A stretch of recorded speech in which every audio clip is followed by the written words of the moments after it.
Mari kita sekarang sama-sama melanjutkan eksposisi kita dari Injil Yohanes. Kita sudah sampai di dalam Yohanes pasal yang ke-9. Let us continue our exposition in John chapter 9.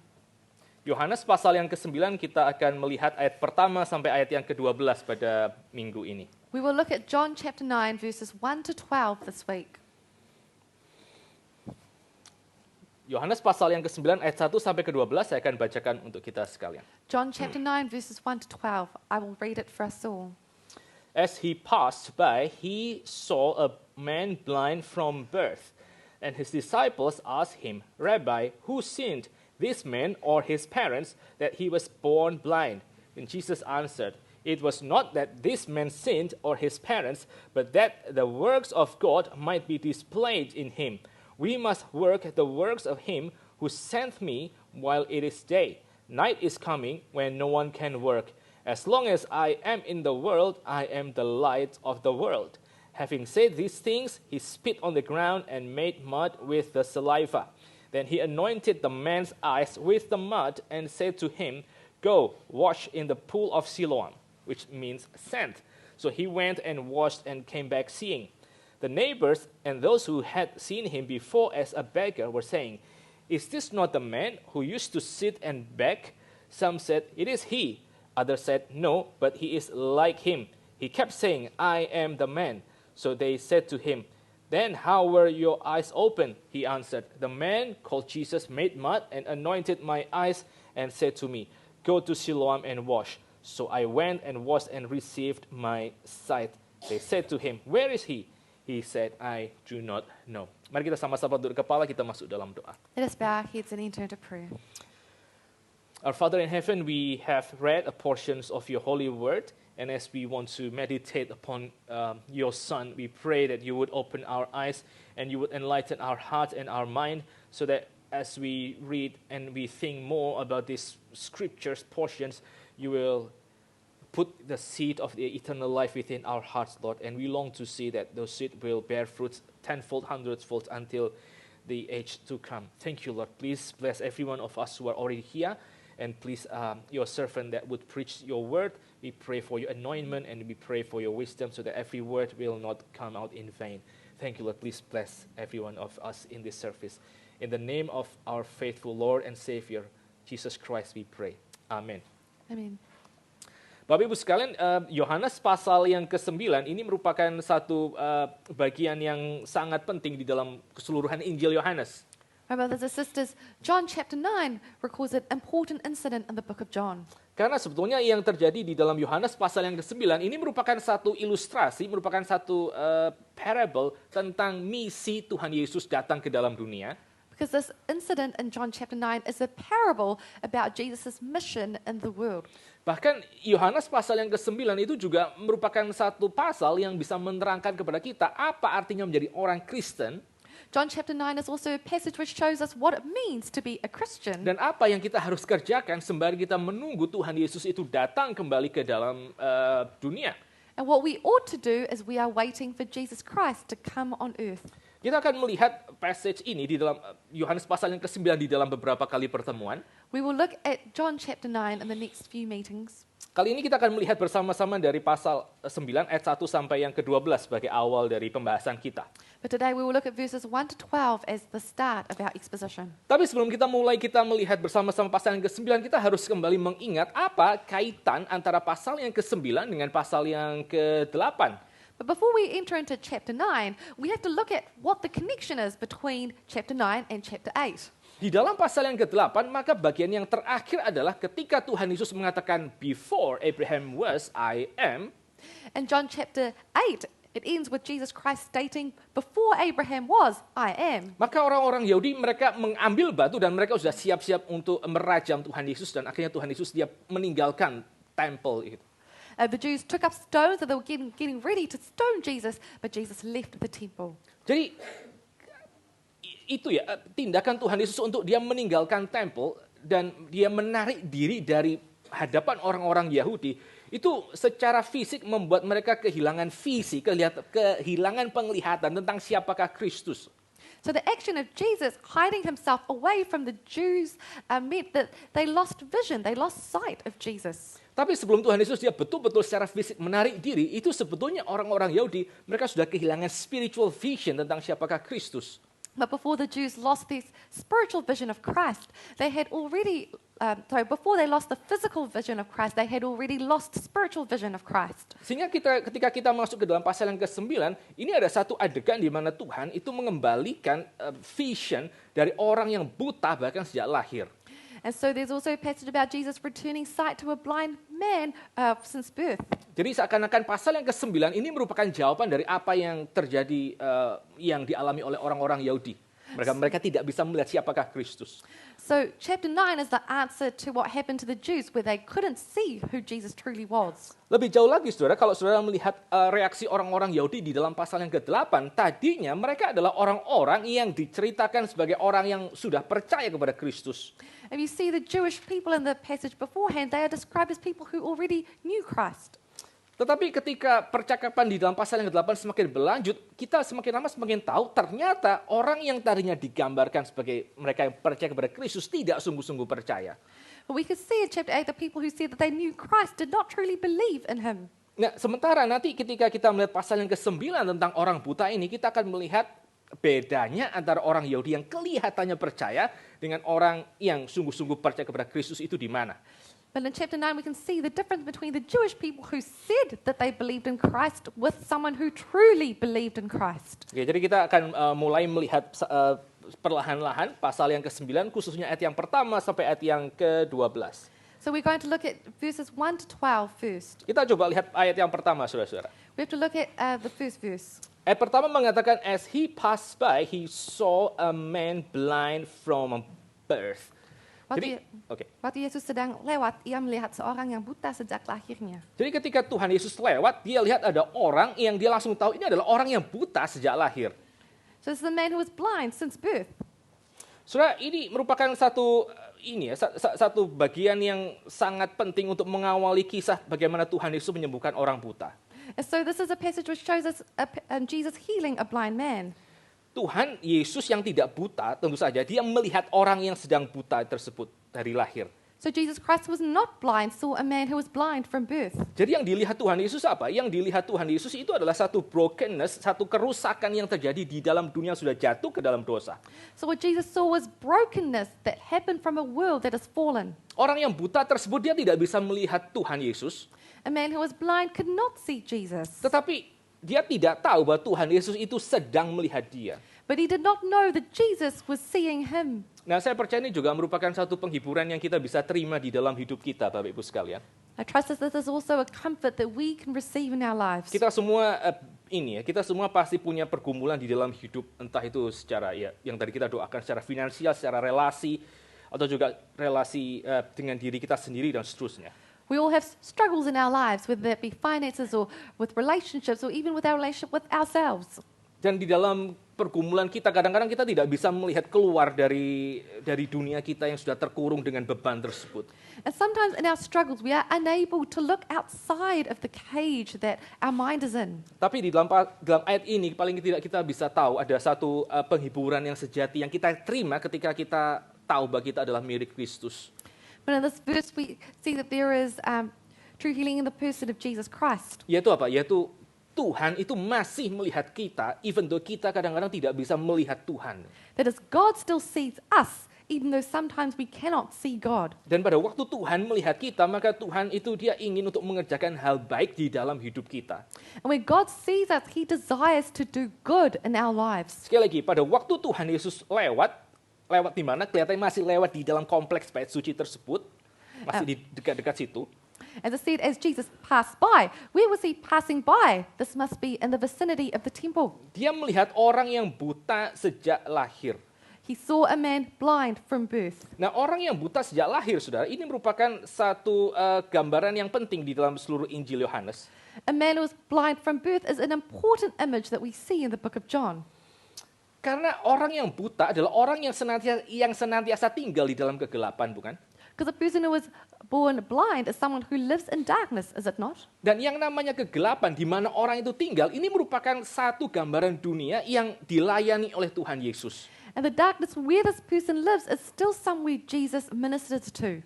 Di dalam pasal yang pertama Injil Yohanes dikatakan terang itu bersinar dalam kegelapan dan kegelapan itu tidak menerima dia.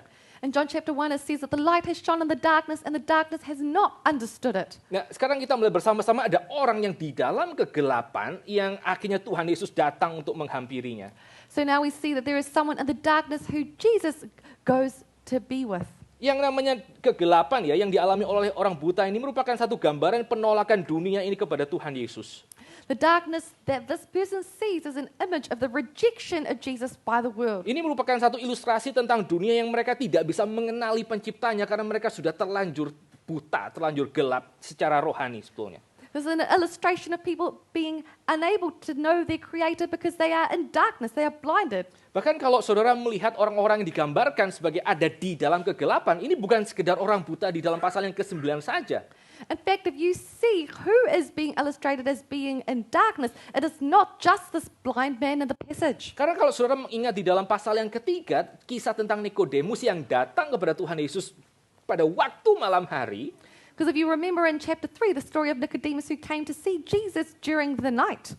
Dan akhirnya Nikodemus setelah bicara dengan Tuhan Yesus, dia tidak mengerti siapakah Tuhan Yesus. And after Nicodemus spoke to Jesus, he did not understand who Jesus was. Maka sebelumnya Nikodemus pun dia sedang digambarkan sebagai orang buta tersebut. Dia juga tidak tahu siapa Tuhan Yesus. Dan again, bukan kebetulan Injil Yohanes mengatakan pada waktu Nikodemus ketemu dengan Tuhan Yesus itu malam gelap. Settingnya menggambarkan even Nikodemus pun datang dari kegelapan dan tidak kenal Tuhan Yesus. In actuality, Nicodemus is also illustrated as someone who does not know who Jesus is. And it is not a coincidence that the passage tells us that he came to see Jesus during nighttime. He was still in the darkness and he was also blind. Lalu apa yang dikerjakan oleh Tuhan Yesus kepada orang ini? So what was done by Jesus Christ for this man? Sebelum orang ini disembuhkan Tuhan Yesus, maka para muridnya bertanya kepada Tuhan di dalam ayat yang kedua. Before Jesus healed this man, his disciples asked him in verse 2. Dan para muridnya bertanya bahwa orang yang sudah buta dari lahir itu akar masalahnya ada di mana? Apakah orang tuanya yang berdosa atau orang ini sendiri yang berdosa sejak di dalam kandungan? They asked him, Rabbi, who sinned, this man or his parents? Is that why he was born blind? Ini merupakan satu pertanyaan teologis yang ditanyakan oleh para murid. This is a theological question that was asked by the disciples. Yaitu siapa yang salah pada waktu orang ini harus mengalami yang demikian pergumulan sedemikian berat di dalam hidupnya? Who committed sin so that this person had to undergo this difficult situation? Apakah orang lain atau dirinya sendiri? Was it other people or was it he himself? Saudara, di dalam tradisi orang Yahudi itu ada satu kepercayaan bahwa apa yang dikerjakan oleh orang tua, misalnya ketika orang tua itu pernah menyembah kepada berhala dan seterusnya, maka yang namanya keturunan yang ada di dalam kandungan itu mungkin akan mengalami konsekuensi dari Tuhan. There is a Jewish tradition that if the Jewish parents sinned, so for example, they might be worshipping pagan gods, that their children can also be affected by their sin in the womb. Dan di dalam tradisi Yahudi yang lain itu mereka juga percaya bahwa karena kita semua dikandung di dalam dosa, maka memang ada kemungkinan karena somehow kesalahan kita sendiri di dalam kandungan yang menyebabkan akhirnya let's say hukuman Tuhan itu datang. And because the Jewish tradition also believes that we are sinners in the womb, and that somehow we might have sinned while we were in the womb, and that is why we are afflicted. Dan orang-orang Yahudi mereka secara di dalam bagian ini, mereka secara sempit, mereka cuma punya dua pilihan ini.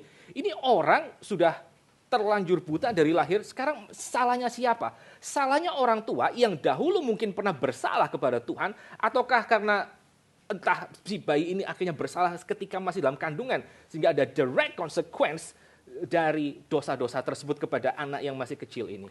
And so the Jewish people, their narrow-mindedness only had two options. It is either that the parents had sinned and committed some wrongdoing that would cause this affliction upon their son, or perhaps the son himself had sinned to cause this problem.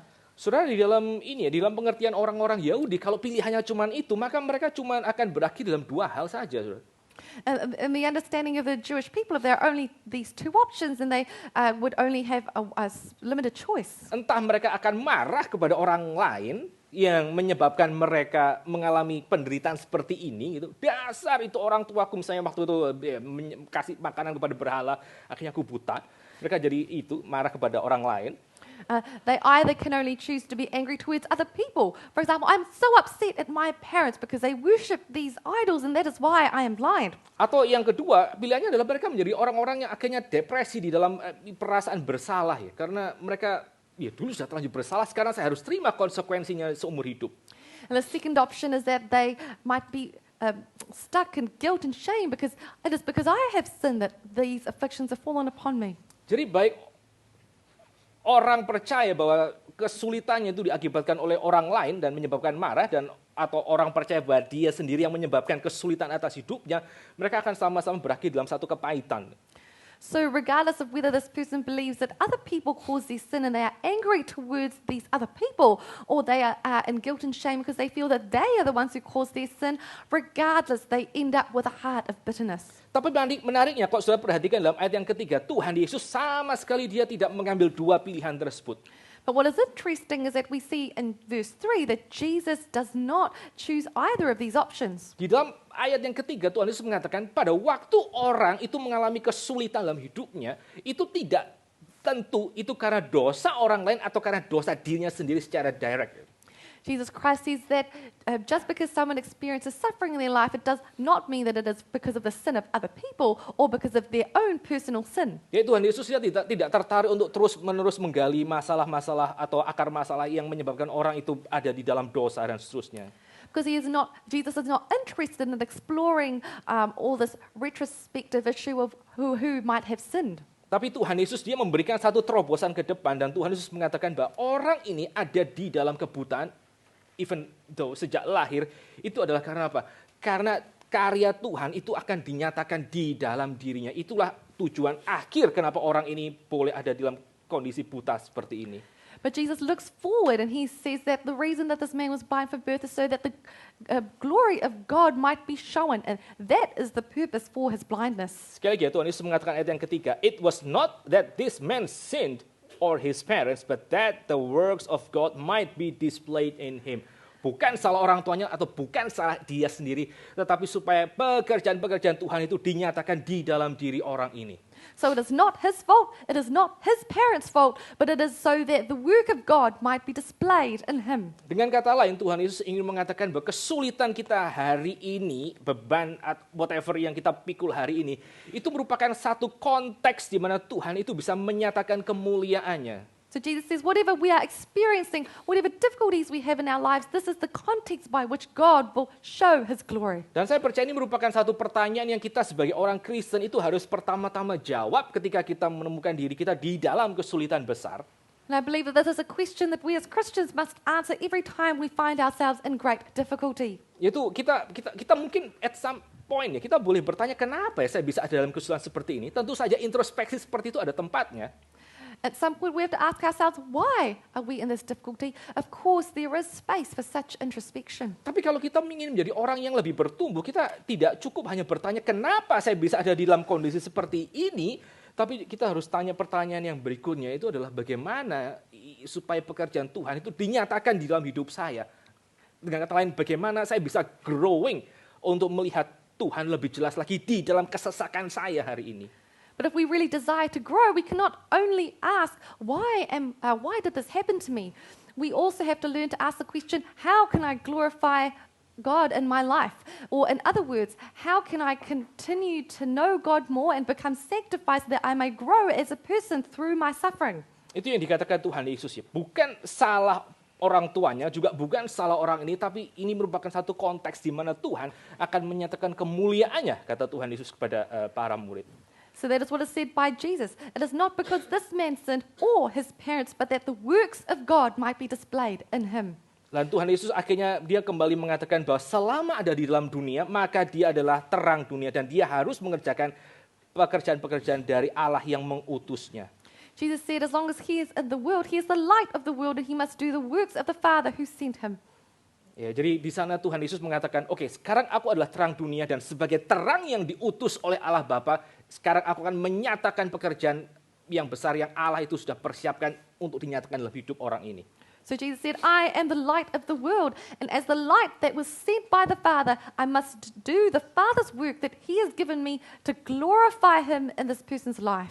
Lalu setelah itu apa yang dikerjakan Tuhan Yesus? Kalau saudara melihat di dalam ayat yang ke-6, maka di sana Tuhan Yesus dia mengerjakan kembali yang namanya tindakan creation itu. And if you see, what does Jesus do? We see that he does again the work of creation. Ayat yang ke-6 ya. Setelah Tuhan Yesus mengatakan bahwa dia adalah terang dunia, di dalam konteks orang yang buta tersebut, In verse 6 we say, after he said that he is the light of the world, in the context of this blind person, maka Tuhan Yesus dia meludah ke tanah dan dia membuat mud, lumpur dengan tanah tersebut dan dia mengoleskannya kepada diri orang itu. he spit on the ground and made mud with the saliva. Saudara, banyak orang ini berdebat kenapa Tuhan Yesus pakai saliva ya. Memang ada satu kepercayaan di mana yang namanya saliva itu air ludah orang-orang tertentu itu punya miraculous power untuk menyembuhkan penyakit. Many people have debated why did Jesus use the saliva. There is some previous understandings that if certain people use their saliva, it might have some miraculous properties. Tapi kelihatannya yang menjadi tekanan di dalam kisah ini itu bukan tentang ludahnya Tuhan Yesus, tetapi fakta bahwa Tuhan Yesus itu membuat mud, membuat lumpur dengan ludah tersebut. But the emphasis is not that Jesus used his saliva, it is the fact that Jesus created mud. Dan kalau saudara melihat bagaimana Tuhan sendiri dia membuat itu ya, membuat mud itu. Apa sih bahasa Indonesia? Lumpur. Clay, tanah liat. Membuat tanah liat dari dengan salivanya. Itu mengingatkan kita kepada apa? Mengingatkan kita kepada tindakan penciptaan, bukan? But if we see how Jesus created mud, does this not remind us of the work of creation? Bahwa Tuhan ketika menciptakan manusia, Tuhan juga menciptakan manusia dari debu tanah dan juga dari tanah liat tersebut dan membuatnya menjadi image of God. When God created man, he also formed the soil of the ground to create the image of God. Dan ketika hari itu Tuhan berjumpa dengan orang yang dikatakan buta dari lahir, maka apa yang dikerjakan Tuhan? And what did Jesus do when he met this person who was blind from birth? Apa yang dikerjakan Tuhan? Dia akan menciptakan ulang orang tersebut dengan mud yang dia buat sama seperti yang dia pernah kerjakan di dalam Genesis chapter yang ke-2. The Lord committed an act of recreation of this man in the same way that he created man in the beginning. Saudara, pada waktu di sini dikatakan bahwa orang itu buta dari lahir. When it is said here that the person was blind from birth. Untuk membuat dia akhirnya bisa celik, untuk membuat matanya terbuka, apa yang diperlukan orang tersebut? What does this person need in order to have their eyes open so that they can see? Orang buta dari lahir ya, dari lahir dia sudah tidak punya mata. The person who was blind from birth, he has had no vision since then. Lalu, kalau hari ini dia bisa melihat lagi, itu apa yang terjadi? If he can see again today, what would happen? Yang harus terjadi adalah dia harus mengalami yang namanya dilahirkan kembali. Dia harus born again. Kalau dalam istilah Yohanes pasal yang ketiga. What needs to happen is that he must be born again, such in the words of John chapter 3. Dan yang namanya born again itu apa? Yang namanya born again berarti dia diciptakan ulang. Sama seperti dengan ekspresi Tuhan mengambil tanah untuk menciptakan mata yang tadinya tidak ada sejak lahir. And what he must be born again, that he must be recreated such as God giving vision to these eyes he could not ever see before. Itulah yang dikerjakan oleh Tuhan. Tuhan membuat yang namanya tanah liat. That is what was done by the Lord. He made this mud. Dia sebagai kreator yang datang ke dalam dunia, dia menciptakan ulang orang-orang yang ada di dalam kegelapan. As the creator, he came to the world to recreate the lives of those who cannot see. Dan setelah Tuhan menciptakan tanah liat, maka Tuhan mengapply tanah liat itu ke mata orang tersebut. When he recreated this mud, he applied it to the eyes of this blind man. Saya mau tanya, itu bahasa Indonesia yang dipakai itu apa? Ayat yang ke-6. What is the word that is used in the Indonesian in verse 6? Apa yang saya beneran tanya, ini bukan rhetorical question, itu bahasa Indonesia bilang apa? Tanah. Ya Tuhan mengoleskan tanah. Dengan tanah. The word is tanah in Indonesian. Saudara, kalau saudara melihat di dalam bahasa Inggrisnya, maka yang itu ada satu kata yang sangat unik yang digunakan untuk memberitahu kita bahwa Tuhan itu meng-apply tanah itu ke mata orang tersebut. But a word is used in the English that is very interesting that showed that he applied this mud to the man's eyes. Ya coba, Tuhan itu mengurapi mata orang tersebut dengan tanah tersebut. That is, he anointed the man's eyes with the mud. Ini menarik ya. Kristus itu adalah pribadi yang dikatakan sebagai yang diurapi, anak Allah yang diurapi, Yesus Kristus. This is very interesting because Jesus Christ is the anointed one. Lalu ketika dia menyembuhkan mata orang buta tersebut, maka istilah yang dipakai juga sama, yaitu orang buta tersebut diurapi oleh Kristus dengan tanah liat itu. When this blind man was healed, the same word is used. Jesus anointed this man's eyes with the mud. Tuhan menciptakan ulang dan Tuhan mengurapi orang tersebut dengan tanah liat itu. Jesus recreated and he anointed this man's eyes. Dan setelah itu apa yang dikerjakan Tuhan? Tuhan mengutus orang itu untuk mencuci matanya di satu kolam yang sangat penting, yaitu yang disebut sebagai Siloam. And then he told this man to go wash his eyes in a very important pool called the Pool of Siloam. Nah, Siloam ini merupakan satu kolam yang sangat penting untuk kita mengerti di dalam Injil Yohanes. We have to understand that the Pool of Siloam is a very important one in the book of John. Karena apa saudara? Karena yang namanya kolam Siloam itu adalah kolam yang airnya itu dipakai dan diambil untuk upacara Feast of Booths, upacara Hari Raya Pondok Daun.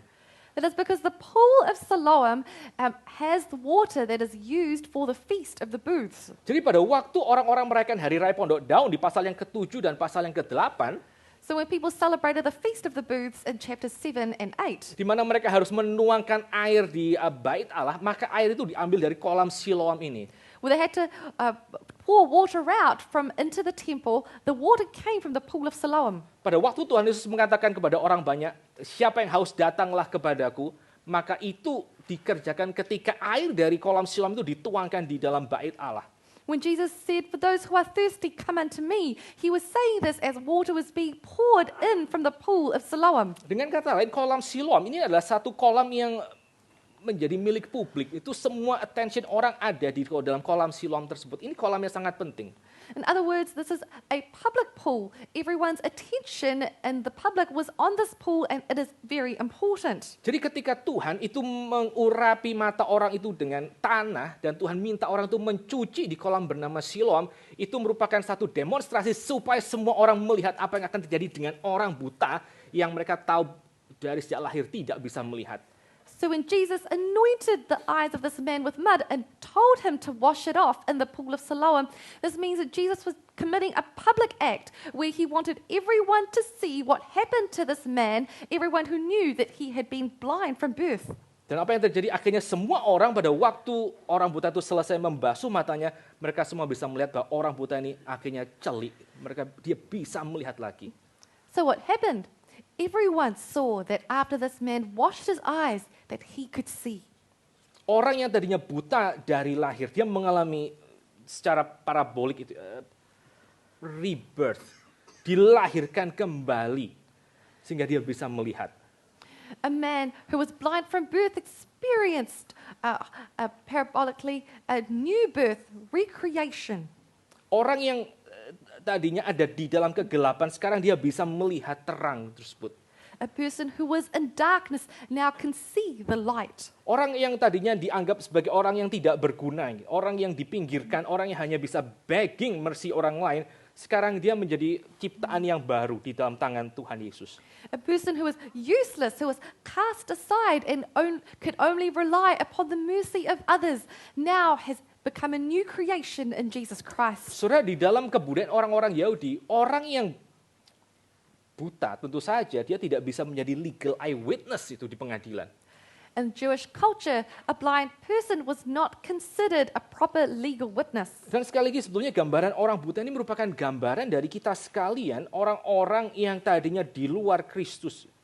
And this blind man is an image of ourselves when we were people outside of Jesus Christ. Kita adalah orang-orang yang ada di dalam kegelapan, kita tidak tahu tentang siapakah Kristus, kita tidak tahu realita yang sebenarnya. We were people outside of Christ. We did not know who Christ was. We did not have an accurate view of reality. Kita juga tidak diizinkan untuk masuk ke dalam bait Allah dan beribadah kepada Allah. We were also not able to come into the temple of God to worship God. Kita juga tidak fit untuk menjadi saksi Tuhan. We were also not fit to become witnesses of God. Ya basically apa? Basically kita nothing gitu. Kita simply ada di dalam darkness and death. Basically, we're nothing. We are simply living in darkness and death. Lalu kita akan coba lihat sama-sama lagi. Apa yang kemudian terjadi dengan diri orang yang sudah matanya dicelikkan ini? Let's see once again what happened to this man whose eyes were opened. Saudara, ini merupakan satu poin yang sangat genting sekali sebetulnya menurut Injil Yohanes. This is actually a very accurate point in the book of John. No, genting means crucial point. Sorry. Karena apa? Karena sebelum pasal yang ke-9, di dalam pasal yang ke-5 Injil Yohanes, ada kejadian yang mirip ketika Tuhan itu berinisiatif menyembuhkan orang. Because actually in John chapter 9, there was chapter 5, there was another passage where Jesus healed a person out of his own initiative. Ada orang yang buta di dalam pasal yang ke-5. There is a blind man. Ada orang yang lumpuh di dalam pasal yang ke-5. There is a lame man in John chapter 5. Orang itu tidak mencari Tuhan untuk minta dirinya disembuhkan. This man did not seek out Christ so that he may be healed. Dan orang itu sudah ada di dalam tempat itu selama 38 tahun. And this person was already stuck in that spot for 38 years. Dan orang itu menunggu 38 tahun karena dia percaya air di kolam terdekat itu bisa menyembuhkan dia karena malaikat akan datang dan seterusnya. And he waited there for 38 years because he believed that there was an angel who could come to the pool in front of him and heal him. Lalu akhirnya datang Tuhan Yesus dan menyembuhkan orang lumpuh yang sudah menanti 38 tahun. And so Jesus came and he healed this lame man who had been waiting for 38 years. Lalu setelah itu sama seperti orang buta ini, maka Tuhan Yesus akhirnya meninggalkan orang yang baru saja disembuhkan dari lumpuh. And in the same way, after he had healed these people, Jesus left them. Pertanyaannya apa yang dikerjakan oleh orang lumpuh di dalam Yohanes pasal yang ke-5? The question is, what did the lame man do in John chapter 5? Setelah dia ditanya oleh orang-orang Yahudi, siapa yang menyembuhkan kamu? After he was asked by the Jewish authorities, who healed you? Begitu dia tahu bahwa adalah Tuhan Yesus yang menyembuhkan dia, maka orang yang disembuhkan dari lumpuhnya, dia cepat-cepat cari orang Yahudi dan kasih tahu Tuhan Yesus adalah yang menyembuhkan aku. Dan setelah itu orang-orang Yahudi akhirnya mempersekusi Tuhan Yesus di dalam Yohanes pasal yang ke-5. After the Jewish authorities asked the lame man this question, he very quickly gave up. Yes, that it was Jesus who healed him, and the Jewish authorities persecuted Jesus. Dan orang yang disembuhkan dari lumpuh tersebut, dia setelah itu menghilang dari seluruh scene. Dan akhirnya kita cuma lihat Tuhan Yesus dipersekusi oleh orang-orang Yahudi.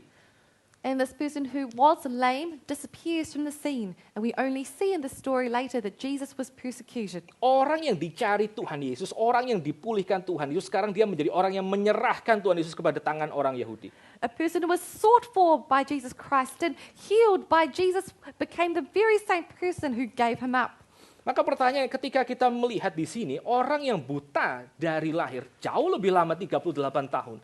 So the question is, what does this man do here who was blind from birth for a longer time than the man in chapter 5? Dia diciptakan ulang dan dia diurapi oleh Tuhan Yesus. He was recreated and anointed by Jesus. Sehingga dia yang tadinya buta bisa melihat lagi apa yang akan dia kerjakan. So that he who is blind could see once again what it is that he's doing. Apakah dia akan mengerjakan hal yang sama yang dikerjakan oleh orang yang disembuhkan di dalam Yohanes pasal yang ke-5? Will he do the same thing as the man in John chapter 5? Ataukah dia akan bereaksi secara berbeda? Or will he react differently? Kita coba lihat ayat yang ke-8 sampai ayat yang ke-12. We look from verses 8 to 12. Kejadian yang mirip, saudara. Kalau saudara baca dalam ayat yang ke-8 sampai 12, maka orang-orang yang menjadi tetangganya, mereka segera menginterogasi si beggar ini. It is a very similar scene, brothers and sisters. We can see here that the neighbors quickly came to interrogate him. Dan mereka bertanya satu sama lain, apakah ini betul orang yang kita tahu sudah buta dari lahir yang biasanya mengemis di sini? And he said, is this not the man who used to sit and beg? Lalu saudara melihat dalam ayat yang ke-9 dikatakan, sebagian mengatakan, iya, it is he. Tapi sebagian lain lagi mengatakan, no, but he is like him. Tidak ada kejelasan tentang identitas orang ini. But there were some people said, yes, it is he. But others said, no, but he is like him. So there is no clear understanding of this man's identity. Dan ini merupakan satu hal yang sebetulnya mirip dengan apa yang terjadi dengan Tuhan Yesus. And this is actually very similar to what happened to Jesus. Pada waktu Tuhan Yesus itu ada di dalam perdebatan dengan orang-orang Yahudi mereka juga kebingungan, apakah dia Mesias atau bukan? When Jesus was in a debate with the Jews, there was also the question of, is he the Messiah or is he not? Berkali-kali mereka mengatakan, who are you? Who are you? Many times they asked him, who are you? Apakah engkau Mesias? Tapi bukankah kami tahu siapa saudara-saudarimu? Kalau Mesias kami pasti tidak tahu siapa engkau berasal dari mana. Are you not the Messiah? But we know your brothers and sisters. If you were truly the Messiah, we wouldn't know who your brothers and sisters are. Sehingga kalau saudara melihat di sini, pelan-pelan orang yang tadinya buta, lalu kemudian dicelikan, pelan-pelan dia mulai digambarkan semakin lama semakin mirip dengan Tuhan Yesus. So we see this man whose eyes were opened, and the story is slowly portraying him more and more like the Lord Jesus. Bahwa orang-orang juga mulai kebingungan tentang siapakah identitas orang ini. The people were starting to be confused about who the identity of this man was. Kita sepertinya kenal orang ini, tapi satu sisi kita juga sebenarnya tidak kenal orang ini. It is like we know this man, but we don't really know him. Again, itu sama dengan apa yang terjadi dengan Tuhan Yesus. Again, it is the same as what happens with Jesus Christ. Orang-orang merasa mereka kita kenal Tuhan Yesus. People felt like we know Jesus. Tapi juga sekaligus kita tidak tahu Tuhan Yesus siapa. But on the other hand, we also don't know Jesus. Karena kita hanya menilai Tuhan Yesus berasal dari perspektif di bawah, sementara Tuhan Yesus berasal from above, dari atas. Because we only assess Jesus from the position of someone looking from below, whereas Jesus came from above. Lalu saudara perhatikan sekali lagi, ketika orang-orang itu bingung So, tentang siapakah identitas orang ini, so we see here when these people are confused about the identity of this man. saudara lihat ayat yang ke-9, apa yang dikatakan oleh orang tersebut. Nah, ini kalimat yang sangat penting sekali dalam Injil Yohanes. Look in verse 9 what this man says. And this is a very important phrase in the book of John. Kalau di dalam bahasa Inggris, saudara akan membaca orang itu mengatakan, I am the man. You can see in the English that it is saying that he said, I am the man. Tapi di dalam bahasa aslinya, saudara, maka frase the man itu tidak ada di dalam teks asli Injil Yohanes. But in the original language, there was no such words as the man. Jadi orang itu hanya simply mengatakan, I am. So this person is only saying, I am. Dan kalau saudara lihat sekali lagi dalam bahasa aslinya, in the Greek language, orang itu mengatakan apa? Ego eimi. If you see in the original Greek language, this man says, ego eimi. Jadi saudara makin lama makin, ya saudara yang baru ikut Injil Yohanes itu, berkali-kali ucapan I am, ego eimi itu merupakan satu ucapan yang hanya dikatakan oleh Tuhan Yesus sendiri, sampai pasal yang ke-9 ini. We see in the book of John that this phrase, ego eimi, is something that only Jesus states up to this chapter. Di luar itu, maka orang-orang yang ada di dalam kisah Injil Yohanes itu mereka mengatakan I am not he. Outside of that, people in the book of John state that I am not he. Pada waktu Yohanes Pembaptis ditanya, apakah engkau Mesias? Yohanes Pembaptis mengatakan, I'm not he, I'm not he, I'm not him, I'm not he. When John the Baptist was asked, are you the Messiah? He keeps on saying, I am not he, I am Karena not dia apa? he. Karena Alkitab mengatakan Yohanes Pembaptis itu bukan terang yang sesungguhnya, tapi dia adalah orang yang bersaksi tentang terang itu, I am not he.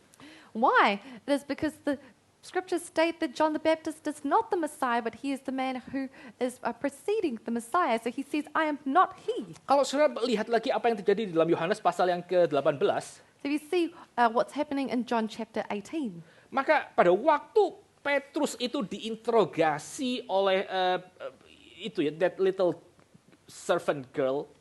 When Peter was being interrogated by the young servant girl, Dan pada waktu Petrus ditanya, bukankah engkau adalah orang yang menjadi pengikut dari Tuhan Yesus? and when Peter was asked, are you not one of the disciples of Jesus? Maka Petrus mengatakan, no, I'm not he, I am not he. Peter also says, no, I am not he. Semua karakter-karakter manusia dalam Injil Yohanes sampai bagian itu mereka mengatakan itu ego uk eimi, I am not he. So every other character in the book of John state ego und ami, so I am not he. Tapi hanya di dalam Injil Yohanes ya, pasal yang ke-9 ini baru ada orang manusia di luar Tuhan Yesus yang dia bisa mengatakan ego eimi, I am. So chapter 9 is the only instance in which a human character outside of Jesus states that I am. Maksudnya apa, saudara? What does this mean? Sekali lagi kita melihat apa yang disebut sebagai itu ya, disebut yang namanya penciptaan ulang manusia yang sejati itu seperti apa? Persis seperti yang ada di dalam Yohanes pasal yang ke-9 ini. Also, what does this mean? We can see that this incident of recreation occurs exactly like it does here in chapter 9. Yaitu orang yang diciptakan ulang, orang yang tadinya ada di dalam kegelapan dan orang yang tadinya ada di dalam lembah bayang-bayang maut. That like this man who was in darkness, he was blind, he was in the valley of the shadow of death. Ketika dia diciptakan ulang, ketika dia diurapi dengan tanah liat itu dan dia dilahirkan baru, When he was recreated, when he was anointed, when he was born again, dia akan menjadi orang yang seperti Kristus itu. he becomes someone who is like Christ. Pada waktu dia mengatakan ego eimi, pada waktu dia mengatakan I am, When he states ego eimi, I am, maka dia bukan sedang mengambil alih itu ego eiminya Tuhan Yesus karena Tuhan Yesus he's God. he is not taking upon himself Jesus Christ's identity as ego eimi because Jesus Christ is God. Tapi melalui pergumulannya dan juga melalui kesaksian hidupnya dan pengalaman dia berjumpa dengan Tuhan dan diciptakan ulang, dia menjadi orang yang bisa merefleksikan itu the true ego eimi yang sudah memulihkan dia. But through his life experiences, through his struggles and his meeting Christ and also living, knowing him, he is able to reflect the ego eimi of Jesus Christ. Dan kalau saudara membaca nanti di dalam ayat yang ke-13 sampai ayat yang ke-41, maka orang ini yang sudah Tuhan ciptakan ulang, orang yang tadinya buta tapi sekarang bisa melihat, We can see in verses 13 to 41, this person who was recreated, maka dia akan menjadi saksi Tuhan yang setia dan dia tidak mundur sedikit pun pada waktu dia diinterogasi oleh begitu banyak orang-orang Yahudi. he becomes a faithful witness of the Lord. He does not back down at all when he is being interrogated by the many Jewish people. Nah, nanti di dalam minggu yang ke depan kita akan sama-sama melihat bagaimana orang ini itu 3 kali diinterogasi di dalam 3 kesempatan yang berbeda oleh orang-orang Yahudi. So in the weeks going forward, we will see that 3 different times this man was interrogated by different groups of the Jews. Dan semakin dia diinterogasi, maka Alkitab mengatakan bagaimana dia menjadi orang semakin berani dan semakin jelas mengerti tentang siapakah Kristus. And the Bible states the more that he was interrogated, the braver he became and the clearer he came to understand who Jesus was. Dan ini merupakan gambaran panggilan kita sebagai orang-orang Kristen, saudara. So this is our calling as Christians. Siapa sih kita sebagai orang-orang Kristen? Who are we as Christians? Kita persis sama seperti orang yang dikatakan buta ini dalam pasal yang ke-9. We are the same as this blind man in chapter 9. Kita juga adalah orang-orang again ya, yang ada di dalam kegelapan, yang ada di dalam darkness dan juga di dalam kematian, darkness and death. We are people who are also in darkness and death. Tapi satu kali Tuhan itu datang dan melihat kebutaan kita, But once Jesus came and saw our blindness, dan Tuhan menciptakan ulang kita, and the Lord recreated us, dan akhirnya kita bisa melihat siapakah Kristus yang sesungguhnya. and we could see who the true Christ is. Tapi setelah itu pertanyaan apa yang kemudian kita kerjakan setelah kita dicelikkan tentang siapakah Kristus? What do we do after our eyes have been opened and we see who Jesus is? Di dalam bagian ini setelah orang itu dicelikkan, maka Tuhan Yesus dia pergi, dia withdraw. And after this person's eyes were opened, Jesus withdrew. Lalu apa yang dikerjakan orang ini? And what was done by this man? Ya, dia bersaksi tentang siapakah Kristus karena dirinya sudah diurapi oleh tanah liat itu. He witnessed about who Jesus is because he had been anointed by this mud. Ini juga sebenarnya merupakan reflektif dari apa yang kita harus kerjakan sebagai orang Kristen. This is also a reflection of what we must do as Sama Christians. seperti kita tidak melihat ya kehadiran Tuhan Yesus secara fisik di dalam dunia ini. We don't see the presence of Jesus physically in this world. Seolah-olah yang namanya terang sejati itu sudah ditarik dari dunia ini. The true light has withdrawn from this world. Tetapi sekali lagi Alkitab mengatakan bahwa ketika Tuhan Yesus dia di atas kayu salib dan dia akan menyerahkan nyawanya. Once again, when Jesus Christ was on the cross and he was going to deliver up his spirit, Injil Yohanes mengatakan bahwa Tuhan Yesus Tuhan deliver the spirit. the book of John says Jesus Christ gave up his spirit. Tapi Injil Yohanes tidak mengatakan kemana dia serahkan rohnya. But the book of John does not state where his spirit was delivered to. Di dalam Injil yang lain Tuhan Yesus mengatakan, ya Bapa, ke dalam tanganmu ku serahkan my spirit. I give up my spirit to you. So in the other Gospels, Jesus states, Father, unto you I give up my spirit. Tapi di dalam Injil Yohanes dikatakan ketika Tuhan Yesus mati, maka Tuhan Yesus dia menundukkan kepalanya and he gives his spirit. But in the book of John, Jesus bows his head and he gives his spirit with his last breath.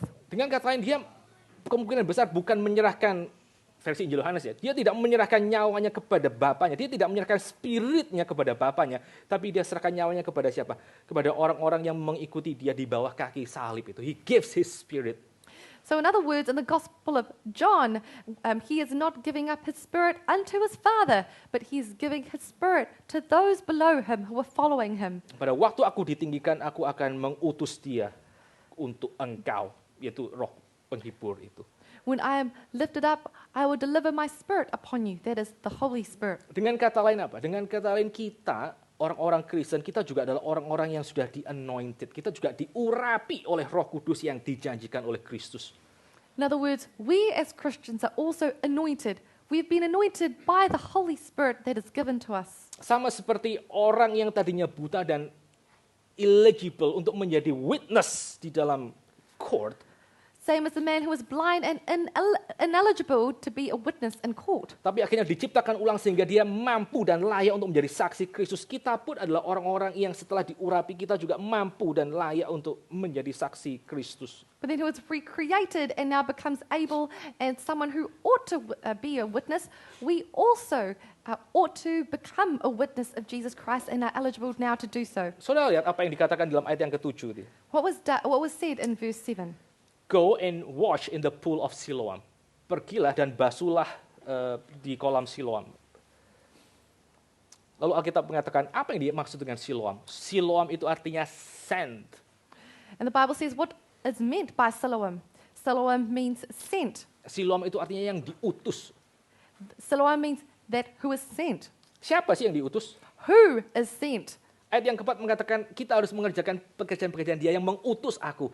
Pertama yang diutus itu adalah diri Tuhan Yesus sendiri yang diutus oleh Bapa untuk menjadi terang dunia.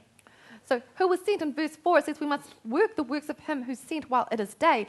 And the first person who was sent is Jesus Christ himself. Dan sebagai pribadi yang diutus oleh Bapa, dia mengerjakan pekerjaan Bapanya, yaitu untuk menyatakan Bapanya melalui dirinya. And as a person who was sent, he does the works of the Father who sent him. Tapi pengertian yang kedua, But the second understanding, pada waktu orang itu dibasuh di dalam kolam yang artinya diutus ya, the sent one, when this person washed in the pool that is called the sent one, maka si orang buta yang akhirnya sudah celik menjadi orang yang gilirannya dia adalah orang yang diutus oleh Kristus yang sudah mencelikkan dia. the man's eyes were opened. He became someone who has been sent by Jesus Christ. He becomes the sent one. He becomes the sent one. Dan sama seperti Kristus mengerjakan pekerjaan dia yang mengutus Kristus, maka si orang buta itu mengerjakan pekerjaan yang mengutus dia, yaitu Tuhan Yesus sendiri. In the same way that Jesus does the works of those of him who sent him, this man also does the works of Christ who sent him. Dan itu juga pekerjaan yang kita juga harus kerjakan, yaitu apa? Kita menyatakan Kristus di dalam kehidupan kita, sembari menanti Kristus datang kembali. And that is also what we must do in our own lives as we await the coming of Christ. Jadi sekali lagi pertanyaan adalah apakah kita menjadi orang-orang yang betul-betul sudah dicelikkan? So the question is, are we people whose eyes have truly been opened? Apakah kita menyadari bahwa di luar Kristus kita adalah orang-orang yang sebetulnya buta? Do we recognize that outside of Christ we are blind? Saudara jangan ngomong dari kecil saya ke gereja belajar kitab suci, saya juga udah tahu secara teori dari katekisasi dan seterusnya bahwa Tuhan Yesus itu adalah Allah. You don't say to yourself, brothers and sisters, oh, I've been to church since I was young and I know all about the doctrines of Christ and I've been catechized. Karena meskipun kita mengerti the doctrine of Christ, tapi tanpa kita pernah berjumpa dengan the Christ of the doctrine, maka kita spiritually dead. Kita masih ada di dalam darkness. Because even though we know the doctrine of Christ, unless we have met the Christ of the doctrines, we are still spiritually dead. C.S. Lewis itu menulis satu buku, Screwtape Letters. C.S. Lewis wrote a book called Screwtape Letters. Di dalam buku itu saya pernah mungkin share sebelumnya. Itu kisah tentang bagaimana seorang senior devil itu kasih satu mentoring kepada the junior devil how to tempt orang Kristen. I've shared from this book before, and it is a book written from the perspective of a senior devil who is giving advice to a junior devil on how to tempt human beings. Lalu setelah itu C.S. Lewis itu menerima begitu banyak komplimen dan juga pujian. Itu buku hebat sekali, kamu bisa pikir sampai segitu kreatifnya. After this book came out, C.S. Lewis received so many raving reviews and people saying, "Oh, this is such a deep book. How did you come to such a creative understanding?" Dan orang datang kepada C.S. Lewis dan kasih selamat ya. Congratulations, you've done a lot of research in moral theology and ascetic theology. People shook his head and said, "Oh, congratulations! That's done much research to do with moral theology and ascetic theology." Saudara tahu apa yang dikatakan C.S. Lewis? Do you know what C.S. Lewis said? Orang-orang yang memuji aku dan pikir aku tuh belajar moral theology and ascetic theology itu mereka lupa satu hal, mereka ignorant terhadap satu hal. People who thought that I studied a lot about moral and ascetic theology ignore one thing. Yaitu salah satu sumber yang aku pakai untuk menulis screwtape letters itu adalah ketika aku melihat ke dalam hatiku sendiri.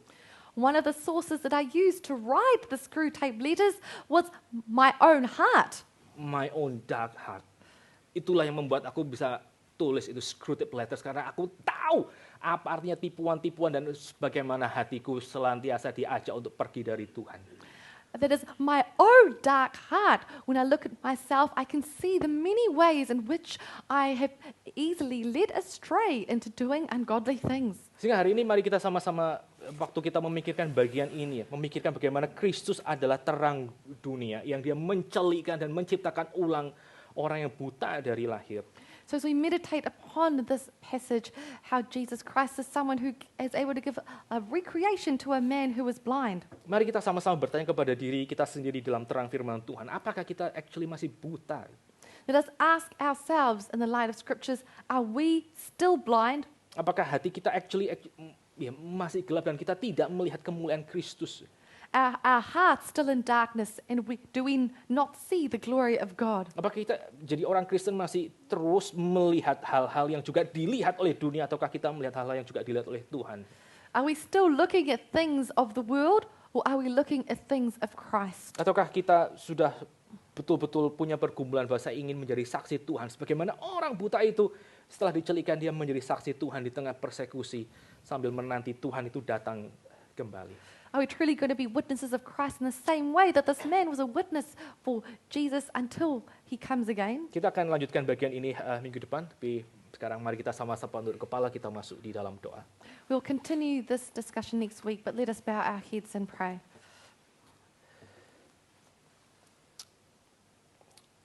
Our Father, we are so grateful, Lord, that you have given us such a beautiful narrative in our gospel, Lord. Thank you that you have come to that blind man and recreated him again. That he who was blind from birth now can see and become your witness because he's seen your glory, Lord. Lord, we don't want to waste our life in this side of eternity, Lord. Everything that we have, everything that we aspire to be will vanish and will perish as we are approaching our own death, Lord. But we pray that this life, this one life that you have given us, this one life that you have redeemed, will not be a life that we use in vain without us reflecting the glory of your Son, Lord. Lord, we pray that we would be your faithful witness in this world, Lord. We pray that we will never grow tired to express the glory and the love and the majesty of our dear Savior, Lord. And we pray that as we live along the rest of our days, more people will come to know Jesus Christ. More people will come to the one that is sent by the Father to give them salvation and forgiveness of sin. Thank you, Lord, for this beautiful morning. And we pray that you would strengthen our hearts and you would strengthen our calling to become your witness, Lord. In the name of Jesus Christ, our Lord and Savior, we pray. Amen. Amen.